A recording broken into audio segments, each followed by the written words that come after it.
So this is my office. Now I'm not filming in the office at the moment because it's also the cupboard under the stairs and there's not a lot of space in there. You're a wizard. Now trying to get in and fit in here isn't very comfortable. Actually, that is quite comfortable, but not when I'm trying to work. Now, would you believe that about 50% of my income last year came through that office? That's almost £3. But it's not just work I do in here. I've also got a lot of tools in here, like a 3D printer, which I haven't used for about a year because I can't really get to it. I've got some old tools that I don't really use that much. I've got some finished projects, I've got some unfinished projects. There's just lots going on. All the old junk and boring junk mail that gets delivered, and just basically anything in here to keep me busy or to keep me occupied. So, it's safe to say there's not enough room to swing a cat in there. Now I'm not going to try. I don't particularly like cats, but I don't want to make a mess in there.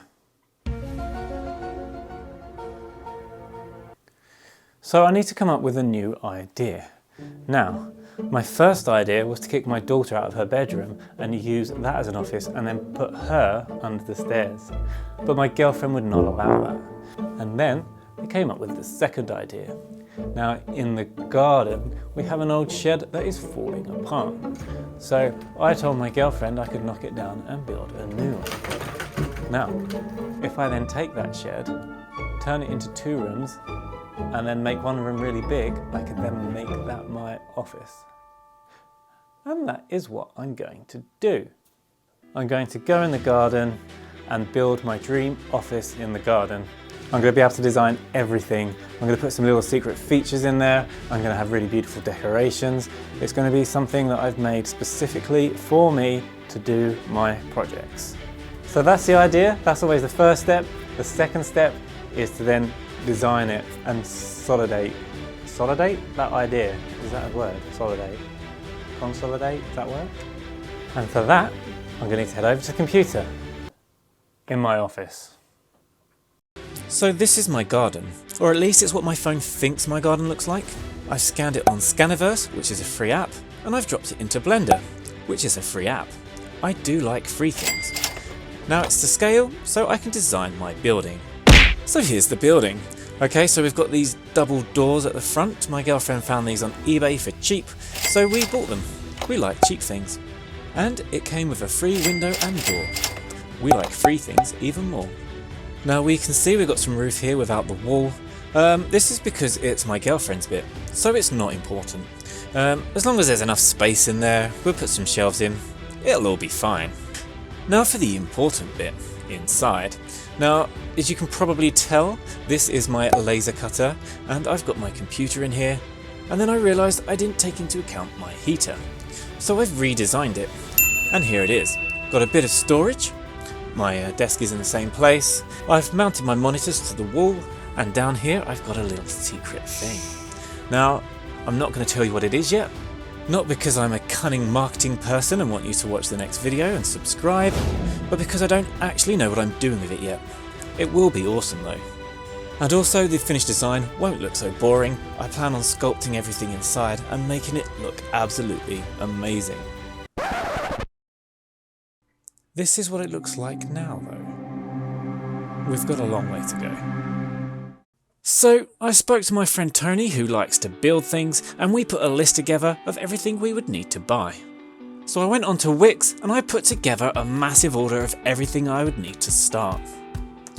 It was really expensive, and in case you don't know, I like cheap things. So I went on materialsmarket.com. They saved me £800. At this point I'd like to say this is not an advert. Despite the savings, they did have some big downsides. I've gone over these in a separate video. I didn't want to rant at you about it in this one. Now I have very little experience with groundwork and almost none with concrete, so it was a really great experience learning how all the different materials worked. I'm so used to working alone, it was great fun to work alongside Tony, and he had a lot to teach me. Something I took for granted was how much easier a job is when there's someone with you, you can have a bit of a laugh, and it's so much easier to get motivated and get stuck in. So this is what it looks like going into day 3. Now my girlfriend for some reason thought this would take 4 days to do. I don't know where she got that number from, I didn't correct her, and I think we're going to be off by about a year or two. A lot of people that know what they're doing are probably watching this and wondering what we are doing. Usually you'd use string to make sure everything's level. We decided to use wood to make sure that all the boxes are level and to make sure that they're all completely square. We found that doing it this way just works better for us, and just knowing we've got a really strong foundation means we can carry on with confidence, and anything that goes wrong here is going to affect how the walls go up and therefore the roof. Where's your camera gone today? It's just here now. I thought I haven't got any stuff of the boxes being made. That's brilliant. And I made them all. And this is how I made all of the wooden boxes for the whole project, isn't it, Tony? Yeah. It's been amazing. We built it upside down so you get a nice flat roof, or a nice flat top to it. And this should hopefully drop into place if Tony took the right measurements. Which he did not. And then that will go down actually. We'll be right. Yeah? Yeah, back to the time lapse. So the middle box was the last box to completely fill with cement, and we were running out of mixture in the cement mixer. So I asked Tony if it was a good idea to pour some rubble we had dug up into the hole. He said no, that was bad practice and we shouldn't do it. So I did what anybody else in my shoes would do, waited for him to turn around and put the rubble in. So the next step is to peel the plywood boxes away from the concrete and remove the wooden guides. This is easier said than done. It involved a lot of digging to expose the wood, but we got there in the end. And then we put down the damp-proof membrane. This should stop weeds, but more importantly, it should stop moisture coming from the concrete into the structural wood. For the structural wood, we're using 5x2, and this should be plenty enough to support the building. Now when doing this, I did come across a YouTuber called Ali Dimmock. I'll drop a link in the description below. He built a garden house. It was really useful and I found it had all the information needed to do something just like this. Now this is a point where I carried on alone. I'm pretty confident from here on. It's just cutting beams, noggins and studs to size and then putting them in the right place. However, here you can see I'm digging a hole. Now it occurred to me that it would probably take me about 2 or 3 hours to dig a hole, make a box, and then I might be able to have a secret compartment under the office. It'll only be me and the 3 people that watch this video that know about it. I don't know what I'm going to do with it yet, but it's going to be cool. Okay, so this is where it's going to go. It's slightly deeper here, and what I've done is I've got a box made of 5x2, framed some insulation with it, and then I'm going to put that underneath in the gap, and then the depth of the beams of the floor will be the depth of the compartment. Next, I cut the noggins and put them between the joists. Usually when you do this, you would stagger them. The reason for that is it will stop the joists twisting. However, I decided to put them in a straight line, the reason being I could lay the plywood straight over the top of the noggins and screw it in, and this will save time and stop the joists from turning. At least, that was the plan. And of course, it didn't go to plan, and we'll find out why a little later on. Now repeatedly as this project was going on, my girlfriend kept thinking I didn't know what was happening and I didn't know what I was doing next. She was only partially correct. Most of the time I had to slow down or stop was because I didn't have the right materials. You would not believe the amount of times I'd have to go down to Screwfix. I could do 3 or 4 times in one day. Now although I did have an idea of what I wanted to do, I did find a lot of help on YouTube, and for example I didn't know that Celotex had this dotted line on the other side, so when I found that out, it made it a lot easier to measure and cut in a straight line. Now I was getting a bit lonely, and luckily my sister came round to help. You can see her here helping me, just there, and there. Joking aside, I did find it lovely having her company. And it does really help time pass when you're doing boring things like cutting insulation. After she left, it was my first time learning about expanding foam. Fixes and fills gaps, so I'm going to go with that. I've never used it before, so this is going to be a learning curve. Now one of the great things about this project in particular was how much I was learning about different materials. After learning about concrete, the next thing I would start learning about was the expanding foam. Now I started off with the normal cans you get with the plastic tubing, but as I went on I found it easier to use an expanding foam gun. And I sealed in all the gaps between the insulation and the wood to make sure there was no air loss. So earlier I said there was an issue with the way I had done the joists and the noggins.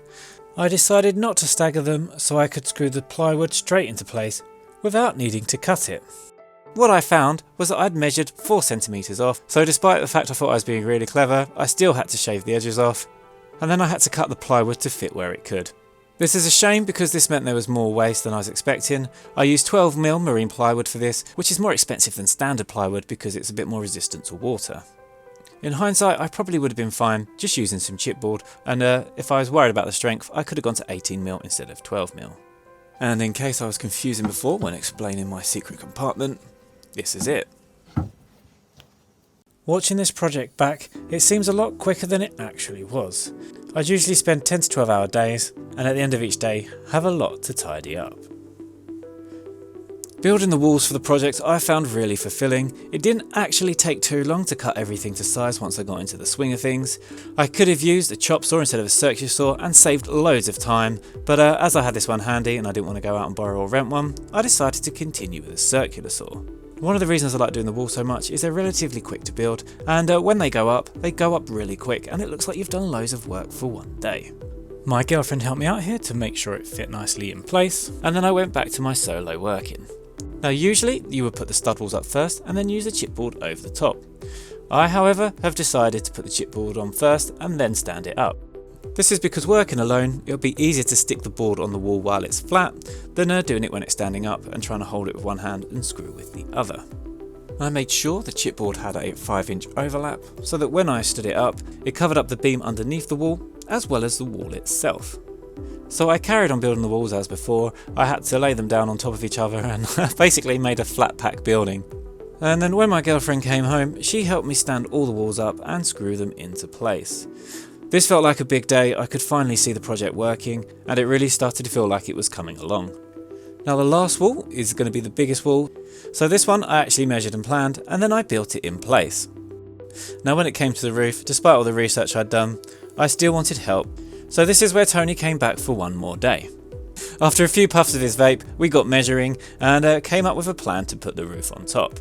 Now when I was building the wall, I didn't know how to slope the top, so I just left a post coming up that we could attach to. This really threw Tony off, but him being a professional, we managed to work around it and managed to make it work. Now, I always used to feel that getting help with a project was kind of cheating. It took a bit of the achievement away, but recently I found that having someone to help is really important. On this project, I've learnt so much more because of it, and actually, when I'm in there, the office is going to be more special because I've had friends and family help me build it. So going forward, whenever I have a project, I'm always going to try to put my pride aside, accept help where I need it, and grow from the experience. And as the evening started coming around, Tony went home. I just wanted to make sure that all the boards are in place and cut to size, and that if it rained, there would be minimal leakage inside. Next, I wanted to make the roof waterproof as soon as possible. For this, I used rubber for roofs, and I got this from rubberforroofs.co.uk. Now, using rubber is probably one of the quickest and easiest ways to seal the roof from water, and even better still, they had a training video on their website. After leaving it in the sun for an hour and letting it rest, it takes the shape of the roof. You then have to glue it in place. The man online had a platform on the floor and he could walk around it, glue it, and take his time. However, when you're doing it yourself, you can't just walk around the edge of the roof, you've got to climb over the bits you've glued and do it bit by bit. I say it wasn't too difficult, but it certainly wasn't as easy as I thought it would be. Also, getting the rubber on the roof by myself, I found quite a struggle. Another thing to do before you start this job is to check the weather forecast. Now this is something I did, however when I was halfway through, it did start to rain. At this point, I just crossed my fingers and hoped the wind wouldn't take the unglued rubber off the roof. So there it is, all glued in place. This is when I noticed there were a few little kind of nicks in the rubber where it had been folded before it was rolled. Now it didn't appear to go all the way through, but this was something that really concerned me. So all we could do is wait for a heavy downpour and see what it looks like inside. I don't know what I'll do if it is leaking. It's not like I can send it back if it's glued in place. Drum roll please. And we can see that after the rain, there's practically no water inside other than my wet footprints. So I say this is a job well done, and I couldn't see any damp on the boards and the ceiling either. Putting the trim around the rubber at the end again was really easy. When you order the rubber, you take the measurement of the roof, you send it off. They basically give you the rubber to the right size, and they also give you all the trimming you need and all the little joiners and corner bits. So this bit was really straightforward. So I started this on the 18th of July, and I got it to this stage on the 23rd of September. It's taken me 67 days, and in materials and labour, it's cost around £4,000. Now it doesn't look amazing at the moment, and we still have a long way to go. Now it's really encouraging to think what started off as an idea is now pretty much a building. We've got a waterproof roof, and we're now that much closer to the end. It really is difficult to see what difference you're making with each little bit of research you've done, each screw you've put in, and each saw cut you make. But when you get your project to a stage like this, you know you're heading in the right direction, and it's all been worth it. Now the reason I make these videos is I hope to inspire other people to give projects a go, to push their own boundaries, and to develop new skills. And the reason I'm making this video more than anything is to encourage people to come up with an idea and see it through. And I believe the best place to start with this is not to ask yourself if you can, ask yourself how you can. I'm going to carry on with this project in a future video, and I really hope to see you there.